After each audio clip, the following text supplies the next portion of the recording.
नेपालमा अहिले तीज लागेसँगै एउटा चाहिँ सनसनीपूर्ण एउटा गीत निक्लेछ के त्यसले चाहिँ अहिले एउटा एकदमै सनसनी फैलाइरहेको छ नेपालमा। हर्के जस्तो पोइ नपरोस् बालेन शाह जस्तो पोइ परोस् भन्ने खालको एउटा गीत रहेछ। यहाँ चाहिँ हाम्रो हर्क दाइको एकदम खुङ्खार लडाकुको हातमा परेछ र उनले यस्तो राम्रो तरिकाले रिप्लाई गरेको छन् यो घन्टेहरूलाई घनले हाने बराबर हानेको छ क्या। यहाँ एकपल्ट यो मजाले चाहिँ सुन्नुहोस् त, एकदम मजाले हेर्नुहोस् त यो भिडियो।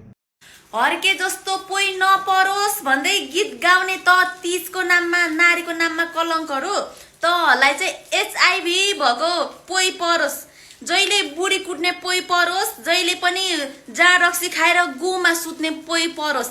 तिमीहरूको भाग्य चम्किनु पर्यो नि। अर्को साम्पाङ जस्तो पोइ पाउनलाई त काहीँ नभएको। तेरो थोपडा पनि राम्रो हुनु पर्यो नि। जुन चाहिँको थोपडा के भैँसीको सुसु जस्तो छ त्यसले चाहिँ मलाई बालेन जस्तो पोइ इस नापिस काहीँ नभएको नकचरीहरू।